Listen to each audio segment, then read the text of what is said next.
Hi kids, welcome back to George's Marvellous Medicine. Today we're going to read chapter 8. Chapter 8 is called The Brown Hen. If you remember at the end of chapter 7, this is the image we finished with, and George was looking up at the top of the roof, hoping that Grandma didn't burst out the top because she'd had another dose of the medicine that was making her grow taller and taller and taller. Chapter 8, The Brown Hen. George stood in the farmyard looking up at the roof. The old farmhouse had a fine roof of pale red tiles and tall chimneys. There was no sign of Grandma. There was only a song thrush sitting on one of the chimney pots, singing a song. The old Wurzels got stuck in the attic, George thought. Thank goodness for that. Suddenly, a tile came clattering down from the roof and fell into the yard. The song thrush took off fast and flew away. Then another tile came down. Then half a dozen more. And then, very slowly, like some weird monster rising up from the deep, Grandma's head came out through the roof. Then her scrawny neck, and then the tops of her shoulders. "How am I doing, boy?" she shouted. "How's that for a bash-up?" "Don't you think you better stop now, Grandma?" George called out. "I have stopped," she answered. "I feel terrific. Didn't I tell you I had magic powers? Didn't I warn you I had wizardry in the tips of my fingers? But you wouldn't listen to me, would you? You wouldn't listen to your old Grandma." "You didn't do it, Grandma," George shouted back to her. "I did it. I made you a new medicine." "A new medicine? You? What rubbish?" she yelled. I did, George shouted. And there's Grandma, with her head protruding from the top of the roof. "You're lying as usual," Grandma yelled. "You're always lying." "I'm not lying, Grandma. I swear I'm not." The wrinkled old face high up on the roof stared down suspiciously at George. "Are you telling me you actually made a new medicine all by yourself?" she asked. "Yes, Grandma, all by myself." "I don't believe you," she answered. "But I'm very comfortable up here. Fetch me a cup of tea." A brown hen was pecking about in the yard close to where George was standing. The hen gave him an idea. Quickly, he uncorked the medicine bottle and poured some of the brown stuff into the spoon. "What's this, Grandma?" he shouted. He crouched down, holding the spoon out to the hen.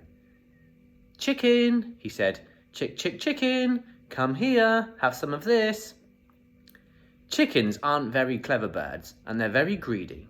They think everything is food. This one thought the spoon was full of corn. It hopped over, it put its head to one side and looked at the spoon. "Come on, chicken," George said. "Good chicken, chick, chick, chick."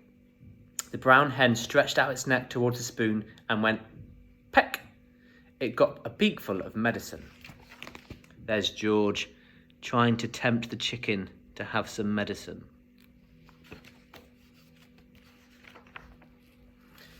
The effect was electric. "Awee!" shrieked the hen, and it shot straight up into the air like a rocket. It went as high as the house. Then down it came again into the yard. Splosh! And there it sat, with its feathers all sticking straight out from its body. There was a look of amazement on its silly face. George stood watching it. Grandma up on the roof, watching it too. Then the hen got to its feet. It was rather shaky, and it was making funny gurgling noises in its throat. Its beak was opening and shutting. It seemed like a pretty sick hen.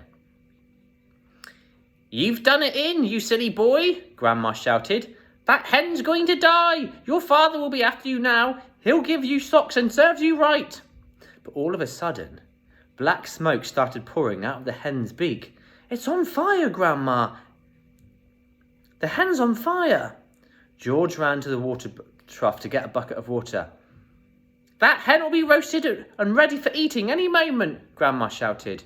George sloshed the bucket of water over the hen. There was a sizzling sound and the smoke went away. Here he goes.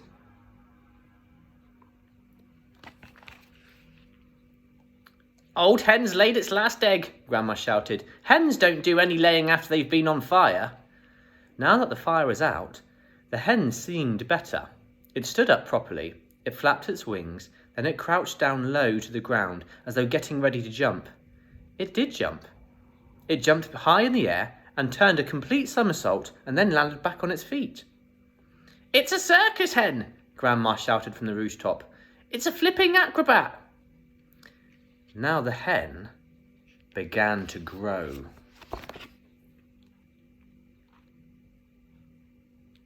Getting bigger and bigger.